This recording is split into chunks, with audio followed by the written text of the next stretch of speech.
Maporma, maangas, malakas ang dating. Yan lamang sa katangian ni Honda Winner X 150. Kailan nga ba ito dadalhin sa Pinas? Ito ang karamihang tanong ng mga nag-aabang ng motor na to na ilalapag dito sa bansang Pilipinas. Meron na rin tayong bagong update. Ayon sa isang source natin na isa sa nagtatrabaho sa Honda ay malapit na talaga ito dadalhin dito sa Pilipinas. Kaya sa mga nag-aabang sa motor na to, kumanda ka na at mag-ipon ka na para makakuha ng motor na to, itong si Honda Winner X 150 kapag ilalapag na ito ngayong taon dito sa Pilipinas. Siguradong dumugin ito ng karamihan pag dito na ito sa bansang Pilipinas. Bukod kasi sa maporma, ang motor na to loaded na din ito sa features na hindi mo makikita sa ibang underbone category na 150cc.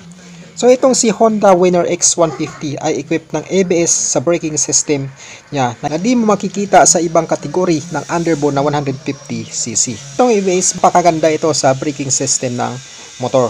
Kasi in case na mag-emergency stopping ka or bigla-bigla kang pipiga ng preno, hindi ka agad ito basta-basta maglalak. Unlike sa ibang hindi ABS na motor, piga mo nang bigla ng preno is meron siyang tendency na maglalak itong braking system na magkukos ng disgrasya. Equipped din ito ng assist and slipper clutch para sa smooth at pagbabawas at pagdadagdag ng gear kahit na nasa top speed ka na. At equipped din ito ng USB charging port para pwede kang mag-charge dito habang nagbiyahe ka.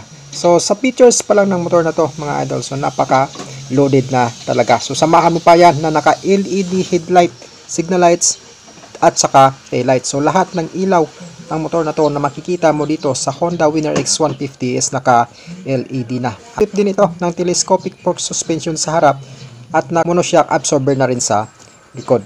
So sa braking system nito mga idol is naka disc brake na sa harapan at saka sa likuran. At ang gulong nito ay may sukat na 90 by 80 by 17 sa harap at sa likuran naman nito is 120 by 70 by 7. Kapwa na siya tubeless. Napakaganda nito sa long ride mga idol kasi hindi siya basta-bastang mapaplat kasi nga ito ay tubeless. So unlike sa hindi mga tubeless na mag-worry ka talaga kapag nag-long ride ka ng motor. So pagdating naman sa panel gauge nito mga idol is naka-fully digital na siya. Napakaganda at napaka-easy na basahin ang. Itong si Honda Winner X ay equipped ng 149.16cc displacement.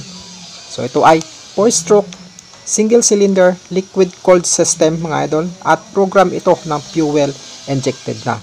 So, syempre ito ay DOHC or dual overhead cam. So, alam naman natin kapag naka-DOHC yung motor is more on power mga idol talaga. More on speed. And so, equipped din ito ng 6-speed manual gear at may fuel tank capacity na umaabot ng 4.5 liters. So, maliit lang yung tank capacity niya, umaabot ng 4.5 liters. Pero pagdating naman sa fuel consumption nito is naglalaro about 45 to 50 km per liter. So, napakatipid na ng motor na to kasi nga nagko-consume siya ng hanggang 50 km per liter. So goods na goods ito mga idol pang long ride talaga kasi nga matipid na siya. Tsaka alam naman natin na kapag si Honda naglalabas ng motor is matipid naman talaga pagdating sa fuel consumption. Pagdating naman sa produce ng power output, kaya nito mag-produce ng hanggang 15.4 horsepower sa kada 9,500 RPM. So napakalakas na rin ang motor na to when it turns pag po-produce ng power output. At meron din siyang max torque na umaabot ng 13.5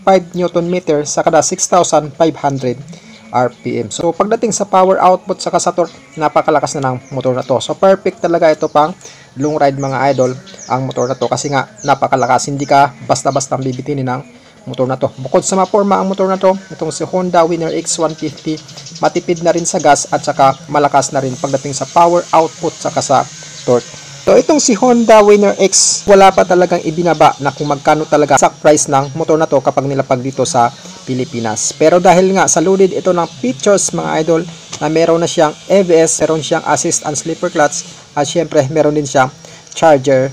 I think hindi bababa ito ng 110,000 mga idol kapag dumating dito sa bansang Pilipinas. Kayo mga idol, ano masasabi nyo sa motor na to? Lalapag na ba ngayong taon itong si Honda Winner X dito sa Pilipinas? Solid ba itong kunin na motor kumpara sa Raider 150 Fi at saka sa Sniper 155 BBE? So paki-comment na lang ng comment nyo sa comment section mga idol para mabasa natin. So hanggang dito na lang yung video natin. Huwag kalimutang mag-subscribe at syempre i-share mo na rin yung video natin bilang suporta mo sa YouTube channel ko. At like at follow mo na din ako sa FB page ko mga lodi ko. This is Bukidnon Vlog TV. Ride safe at ingat palagi. lose my mind. Up in here,